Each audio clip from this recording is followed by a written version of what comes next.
What's up, everybody? Welcome to part 2 of Meet the Founder. We're back with Apolonia Rockwell. We're back with David Jones. All right. I like this setup. This setup worked well last time. It did. It's different. Yeah. Because again, I'm still not used to being interviewed. I like interviewing people. So it was, I don't know, it was interesting. I got a lot out of it, surprisingly. It was fun. Awesome. I enjoyed it last time. Awesome. So you want to just dive right in? And Let's do or it. did you want to recap a little bit from what we did last time? Yeah, so I think if you haven't listened already to part 1, I'm going to, even just like throughout our interview, I'll recap it a little bit, but if you want more details of how the business was started, and let's see if some other topics we covered, I think just a little bit of my upbringing, a little bit of how True Safety was born, where we started, why we started. I think part 1 was mainly why. I think that we did a good job of just, you had the perfect questions to bring that out, but it was more of why we started and kind of what our big vision is. So if you want more details on that, listen to part 1. But so what do you have for me? I tried not to, I'm not going to look at the questions for part 2. Because we can just roll. Sounds good. Well, okay, so part 2 was kind of designed to see, dive into actually building a business. What were the challenges on building a business, period, any business anywhere, but like also the challenges specific to oil and gas industry, and then the challenges specific to a safety company in the oil and gas industry. And starting your own company, you're a woman in a male-dominated industry, and there's challenges with that. And being a woman of color in a male-dominated industry, like you had most people would give up after one of those, but like you didn't. You kept pushing forward, and here we are years later. It was a crazy road. Oh my gosh! So it was that's crazy. I would love to hear just the process, but yeah, specific challenges on building a business. Okay. So where do you want me to start? I mean, just what are the main challenges? I mean, right off the bat, it's no secret. I think that no matter what industry you're in, your number one challenge, also number one opportunity, but your number one challenge for me is people. And I think that's with every company because, for an example, I was just talking to Jennifer about sales. And she just got done meeting right now, and she was talking about working at a tuxedo company and selling high-end cabinetry and all these things. She goes, but that was the easy part. Like selling the product itself, no matter what industry it was, like that was easy, but it was it's just always about the people. So not just about the customer, but the team aspect, the company aspect, the culture aspect. So I think that, I would definitely say that people is the greatest challenge, but also the greatest opportunity. So I think that, yes, it's difficult I think when you're starting a business, you're just client focused in a way where it's easy to just think, okay, customer right off the bat. But it has to be opposite in a way where you're focused on employees first, customers second. And I don't know, do you see that that's kind of old school? I hear a lot of, clients first or sales first. I think that, and it is important. There's no business without sales. Right. You can have, everyone's like kumbaya in the office and everyone's cool, but sales aren't getting done. So, I mean, I understand sales are what drives a business, but without the right people in place to do that, I don't know, you just can't have longevity. Totally. I think that you can't scale. Not saying you can't, but I think that it'll be more difficult. Sure. Having a rotten team, or having a team that just doesn't have culture, or there's bad blood, or whatever that is, it's going to be more difficult for that company to scale and to grow and to upkeep customers. And how do you keep customers happy if your employees aren't happy? Absolutely. So I don't know. That's just something I think about a lot. So when did that kind of take hold when you were starting the company? Was that something you learned along the way, or is that something that you're like, I want to start this company, but I'm going to do it this way right out of the gate? I want to be all about company culture. Like, can you dive into that a little bit? Yeah, no, that's huge. That's like such a great question because no, the answer was no. I had no idea. It wasn't even on my radar starting a business that company culture, I wasn't self-aware. I wasn't self-aware that company culture was going to be number one. In the beginning, like I said, and probably for a lot of companies, it's like, okay, I need my first client because it was just me. So I had my first clients and it was just me servicing, doing training, doing field audits, doing accident investigations, ISNet World for all you HSE pros and ops people that know what I'm talking about. So I was doing that by myself. Then honestly, bringing the first person on was really hard because you just face the situations of I could just do this better, faster, quicker, my way. Sure. Or you have to make the decision. I'm either going to be a one-man show forever, or I'm going to make the leap and I'm going to be 100% focused on growing a team. Like there's no in between. Right. So it was either take the pain now or continue to be a one-man show forever. So I don't know. So I decided, hey, cross training is going to be difficult. It's going to be daunting at times. It's going to be time consuming. It's not my favorite thing to do. Right. Because it takes a lot. It takes a lot of patience and empathy. And at that time, I don't think I was just simply self-aware of how long it was going to take to fully invest and train another human being and set them up for success. So then we have the first employee. Just trying to think back. I haven't thought about this in a while. I don't think it was until around, maybe around 5 employees where I realized, oh wow, the boys and girls in the office don't all get along. Like that, not that they didn't get along, but that there would be instances where I'm like, oh, this could go south. And if they don't jive, then the end product is affected. So that's I think it was around employee 5 where I was like, oh, personality conflicts. Some people are more sensitive than others. Some people have egos. Like it was at that time where I was really self-aware that how different 5 people can be and how do we all get together to have eyes on the big vision. And I think that's when I realized talking about the big vision, talking about the big picture, talking about the future was essential. Because if you have 5 people that you're responsible for and everyone's just showing up and it's just day to day, like you're just showing up, not driven, you don't really know why you're showing up, like that all falls on me. Like as the owner, if you're a leader or if you're the influencer of the company, the CEO or whatever, I mean, everything is your fault. That's my philosophy. Everything is my fault. If a client is lost, if an incident investigation isn't done correctly, if something goes wrong, I mean, everything's my fault. So I don't know, I guess that was the awareness point at that time.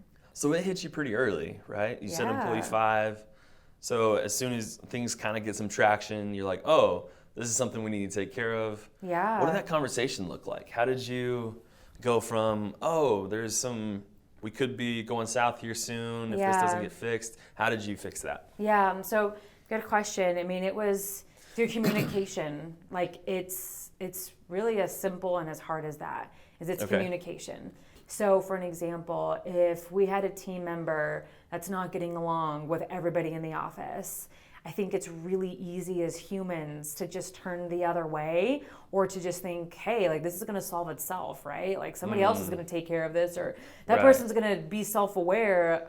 right? And it doesn't happen. Sure. So I realized by not addressing things at early stages that was not good. Like I was like, okay, this is something that I need to be proactive in, and I'm not perfect at it by any means, and I think no company is perfect. But if you see tension, or if you see a bad attitude or morale low, I think I learned just through trial and error to address those things, sit with that person one-on-one and communicate that, or else it's going to snowball and manifest into something greater than you could have ever dreamt. Right. And it all could have been stopped with a simple sit down. Hey, what's going on? Sure. Hey, the way that you came across to a client, I know you, and I know that you didn't intend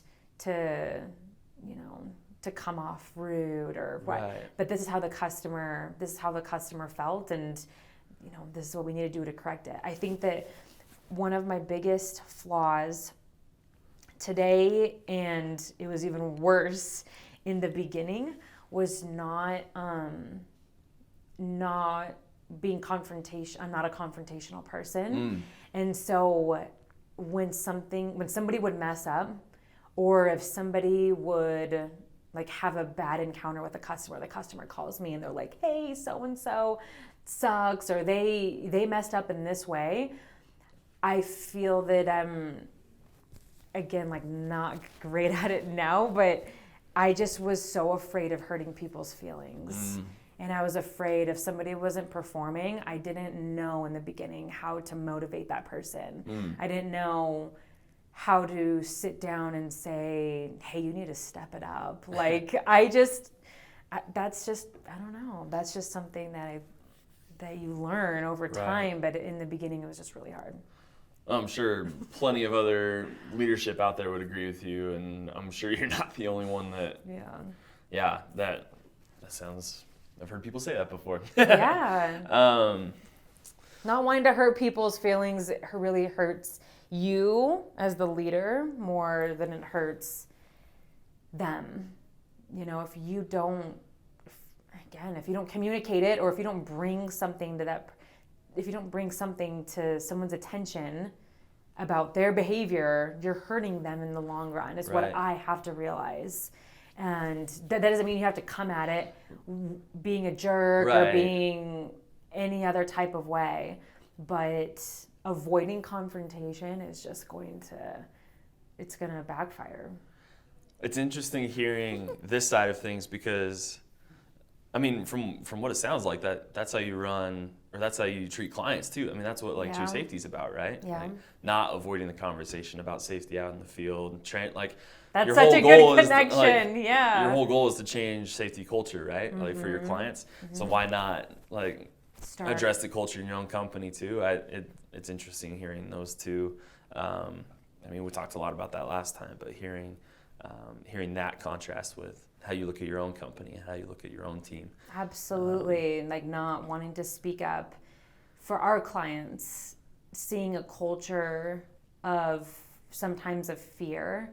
And if a company, like we see it as, because we're the outsiders, if we're helping a client and they have bad safety culture, they have a lot of incidents, they have a lot of things going on, we often see a culture of fear.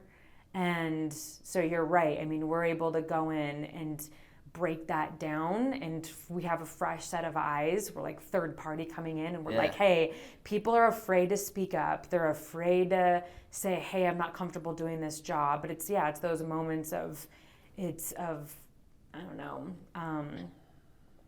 simply just like not being afraid, really. Just not being afraid is something that, we have to practice here too, is having those tough conversations. Well, that makes all kinds of sense, because if your team is used to having hard conversations and used to having culture changes. Yeah. If your team has done it before, then I mean that can only help your clients, and that can only make business better. You're right. That's an interesting transition, but one of the topics on here is building a business around safety in general. Yeah. Unpopular topic, but like not even just unpopular. Like you mentioned fear. Like it's a little bit of people don't like change. It's a little bit of we've done this way for years and years. We'll now transition into that a little bit. Okay. How'd you do it?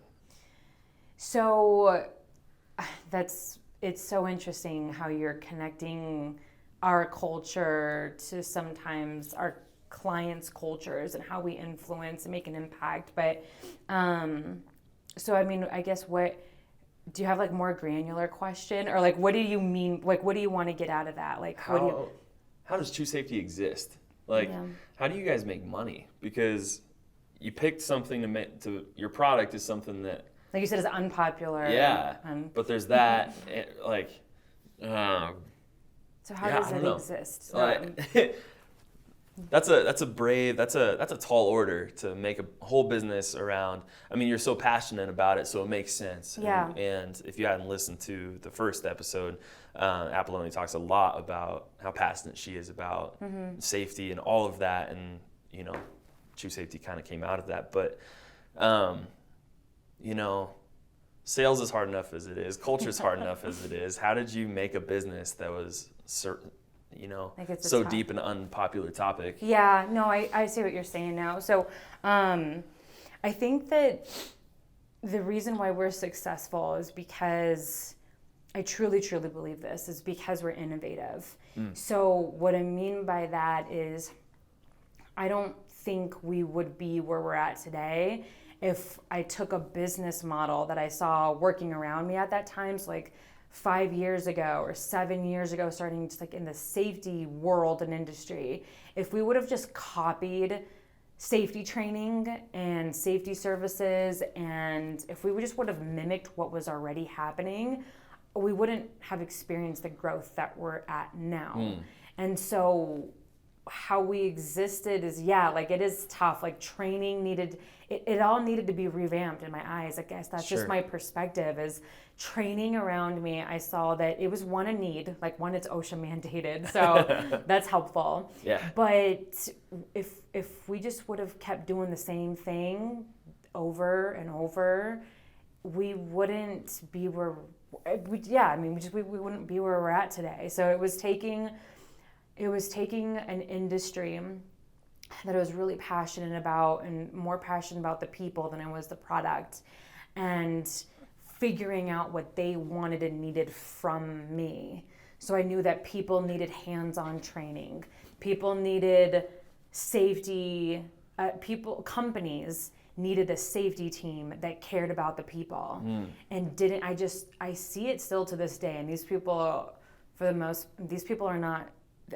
They don't have thriving businesses, but I still see people doing it the same old school way of I'm a safety know-it-all, I'm a safety cop. They're just these like arrogant people that come in that tell you what you're doing wrong with your business, and there's no value in that. No. So I don't know, I guess we are just very self-aware that what our clients' true needs are, because a lot of our employees have been on the other side where they were the guy in the field, right, being treated poorly by a safety person, or they're like, wow, this safety guy has no idea what they're talking about. So we have that perspective, but we're also in the trenches every single day, not physically in the trenches, but we're so connected with our customer that we know what they need before they need it, if that makes sense. Yeah. So, I think that's how we're innovative, is we're safety people that are so client focused. I don't know how else to put it, but we just know what our customers' needs are. It makes a lot of sense. And I mean, you're right. That's like if you did it the original way, you'd just be checking off a list and doing the same thing that everybody else is doing. Yeah. And not serving. Yeah. And either A, maybe not be around at all, or B, you're around but everybody hates you. Yeah. But that's not the way it is. So it's a huge tribute to you and the culture you've built. So that's awesome. I love that True Safety cares so much about people. I mean, I don't know. I think that's way valuable even outside of the oil and gas industry, just in general, just in business in general. You care so much about people that, like you said, your clients, you focus so much on them that, it's almost set up like an a la carte. Like, what do you need? Like, we don't want to shove this down your throat. Cookie cutter product or service down your throat. Yeah. Because that doesn't work, at least anymore. No. So our eyes are on the future too. I mean, our eyes are on what's working today, but also where's the industry going in the future, just like learning. We're never going to not do hands-on training. I think that's like that's the most beneficial. Safety training is hands-on. Absolutely. But it's paired. It's hands-on training isn't the only way to go. There's also online training that I think first people hear online training, just like me, when I first heard it, I'm like, get online training away from here. Online training, especially online safety training, they all suck. They're terrible. It's a waste of money. It's ineffective. I mean, I thought that. And so developing an online learning platform that I knew our clients wanted and needed, something it's up to date, it's relevant, it's animated, it's interactive. So I mean, our eyes, I can't tell you enough how important it is to have our eyes on the future. Plus that industry is exploding anyways, or like it's going to, so. Yeah. And then soon we'll all have virtual reality and we could get people training on the job without being on the job. I mean, my mind is 24/7 spinning of just how can we train better. I think that whatever industry you're in, if your eyes, I don't know. I mean, if your eyes aren't on the future, I wouldn't want to be that person's client, like on whatever it is. Right. I just, Things change so fast anyways. Like, that makes a lot of sense. Yeah.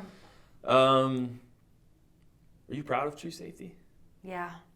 I like get goosebumps like when you ask me that. Yeah. I'm really, really proud of not just the team that we're building, but I love to say and think that I love being the first to admit that we're not perfect, because I see a lot of people, that's just, we have like painting a facade that everything's perfect, everything's great. And I'm proud that like we are learning every single day, that I'm not perfect, the company's not perfect, like we're learning every single day. I think that our story of just being me, and now we're the #1 safety company in Colorado, and I am proud of that. I'm just proud of the people, and I'm proud of the fact that we're a small company that offers, just like the little things, health insurance and benefits and the pay, the salaries, the pay and the truck allowance. Like, we're able to provide these crazy benefits that first of all, we're not even obligated to because we're less than 50, but it was really important to me early on that the employees were taken care of. And so having that in the forefront, I think, is what has helped us obviously grow. But I'm just proud of the people. Like, I was so excited.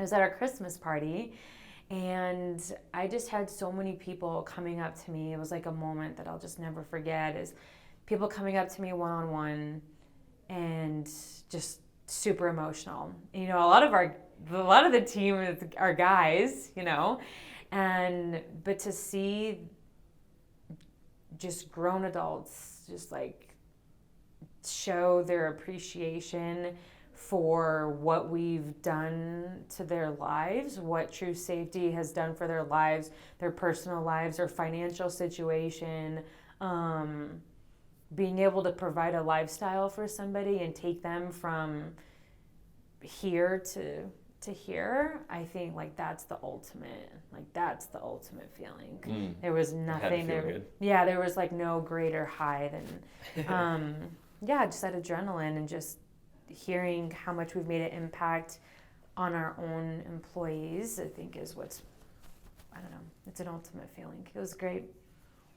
I'm proud of that part. And then yes, for employees first, but then I'm proud of the clients that we serve. I mean, in the beginning, a couple of years ago, I don't know, I didn't think that we'd be serving, I guess I kind of did. I mean, I knew we'd be number one in Colorado, but and then more above beyond that, just the customers that we're able to serve, to that capacity, to that professionalism, like we're at that caliber. Whereas before, we were new, and now we're taking on these major projects. We have employees in Virginia and in Texas now, and now our ops meetings, it's exciting to see it grow. Like it's exciting to see our ops meetings are all 3 branches, Virginia, Texas, Colorado.